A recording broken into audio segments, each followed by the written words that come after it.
You know, a big product that, of course, is a part of the Cranney crew is their heating systems. Yep. You know, whether it's furnaces, boilers, heat pumps. These are all products that we install. Now, let's talk about, you know, the different types of systems and the efficiencies of each system. Sure. You know, you have a standard gas-fired furnace or propane-fired furnace, and then you have your higher efficiency furnaces that go up into the 90 to 100, 98% efficiency range. Those are the ones that have the PVC flues, like we talked about last month. And then there's also some ductless systems that we can use to either use as supplemental heat for if you have a boiler system, we could put some ductless units in. So on those in-between days, you can run the ductless heat pump to heat your home instead of turning your boiler on and, you know, trying to heat those other zones like crazy. The other options that you have are, you know, the higher efficiency boilers up to that 98 or 100% efficient. That can do your domestic hot water and do your space heating as well, or radiant flooring. And the Department of Energy also put out a thing recently. They haven't totally approved it yet, but they're really pushing to have the standard efficiency for furnaces to be at 92% or better for furnaces over 55,000 BTUs.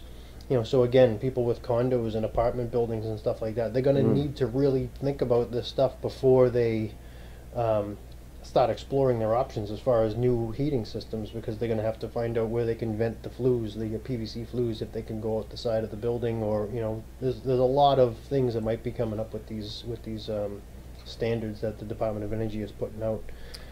And if the Department of Energy is putting out, that could potentially affect how Mass Save would grant certain funding, right?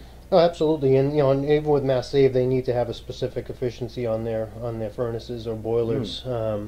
You know, like on a steam boiler, for instance, they wouldn't get any type of rebates because a steam boiler is not super efficient. And they don't have anything up into that 90% efficiency range right now. They're still running in the 85 to 87% efficient range. So let's just identify the difference between a furnace and a boiler, because I know that our call center, you know, one of the best trained in the industry, still battles with identifying with people whether they have a furnace or a boiler. So what exactly is the difference, and how could someone, a homeowner, tell the difference? Yeah, the way I try to put it to a customer is if you're heating up water, it's a boiler. You're potentially trying to boil water. With a furnace, it's just a warm air furnace blowing through ducts, blowing through vents. A boiler, you would usually have either baseboard heat or radiators or radiant floors. But a lot of the, you know, a lot of people in the old school train of thought, they just think a boiler is a furnace, and that's what they say. Hey, my furnace is down, and it's so our customer service reps need to really hammer it down and say, okay, do you have water flowing through pipes and baseboards, or do you have air blowing out of vents? And that pretty much hammers it down. Once we get that, you know, if they say we have vents, then we know it's forced hot air, furnace. If it's forced hot water, boiler. Yeah, anything with water is a boiler. And so with heat pumps, that technology is similar to that of air conditioning in a sense? Absolutely. A heat pump is a reverse cycle of an air conditioner. You know, in the summertime when you walk outside to your air conditioner and you put your hand over that fan, it's going to be blowing super hot air.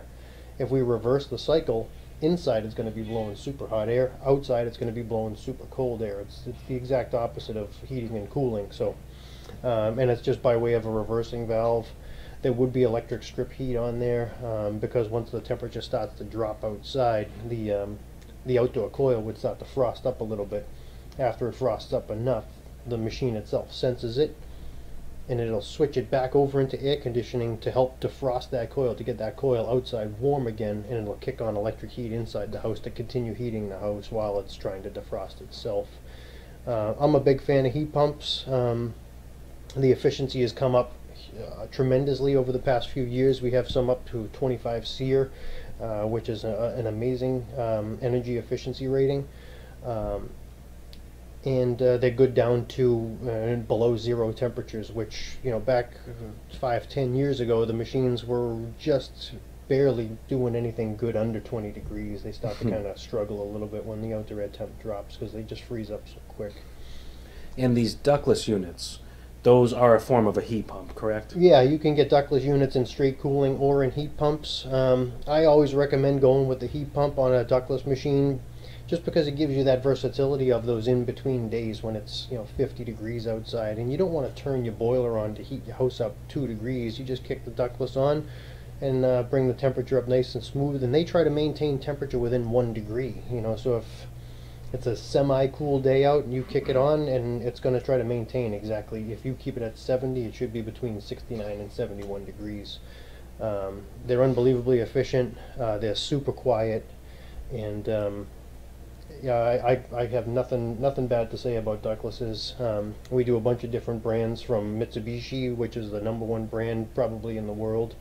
And then we do some Lennox ductless machines, and we actually just picked up another line of Bosch ductless machines, which runs on the exact same technology as Mitsubishi, and the price point's a lot cheaper, which is just because of Bosch's buying power. They could buy millions of these machines, and they can sell them for a little bit cheaper. But Bosch is coming a long way in their ductless machines and their heat pumps. They're really up and coming.